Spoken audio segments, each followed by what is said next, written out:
Се повеќе фармери ги користат интернет апликациите за пристап до информација, едукација и примена на нови практики во земјоделското производство за поголема продуктивност и конкурентност на пазарот.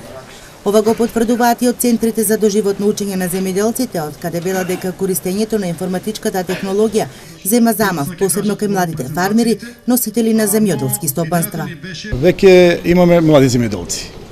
Не е она старата традиционално земјоделие, веќе имаме млади земјоделци кои што едноставно сака да научат и англиски, сака да научат и информатика.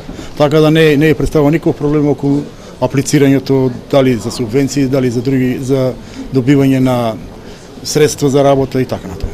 Истражувањата во насока дека примената на новата технологија не е ништо ново е и тоа дека се повеќе земјоделци електронски аплицираат за мерките субвенционирани од државата од програмите за поддршка на земјоделството и руралниот развој. Над 400 производители од околу 2200 земјоделци во Штипско кои конкурираат за субвенции годинава аплицирале електронски, велат од подрачната единица на Министерството за земјоделство во Штип.